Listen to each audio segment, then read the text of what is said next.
Kveikjan að handritinu að Súper kviknaði svolítið í samtali mínu og Ara Matthíassonar þjóðleikhússtjóra.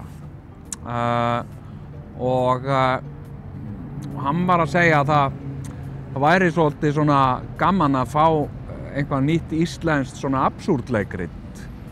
En ég tók hann orðinu og ég bara skrifaði absúrdleikrit. Á einhvern hátt þetta ástandslýsing sem hefur mjög skemmtilega svona falda dramatúrgíu. Hún ekki augljós en það eru svona boðar og ótrúlega kraftmikill díalógur. Þannig að mér fannst þetta mjög heillandi heimur að setja á svið og finna þessu umgjörð. Og þannig að við getum sagt að þetta sé þetta verk sem passar vel fyrir muster íslenska tungu sem líka vígvöllur hugmynda.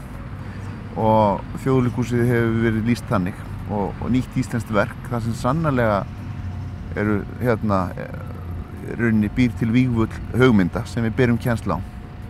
Þegar ég les þetta það eitthvað nýtt og ferskt sem kveikir í mér og það kraftur í þessu það kraftur í samtölunum og þetta ekkert á hverjum degi sem að lesa svona texta. Ég var alveg skýr með það þegar ég skilaði verkinu að ég vildi ekki vera að skilgræna það of mikið, heldur leyfa því að gerast í ferlinu og leyfa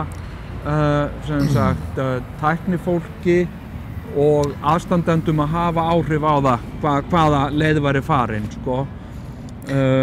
Og eins og varðandi, sko, leikmynd og líka svona svolítið leikstjórnarlega nálgun.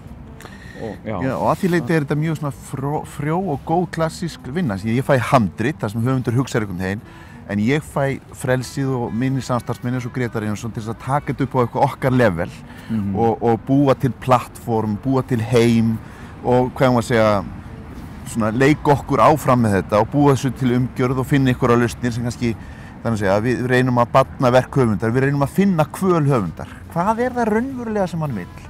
Og hvar ljósið og hvernig getum við flutt þetta ljós inn í hjörtu áhorfenda.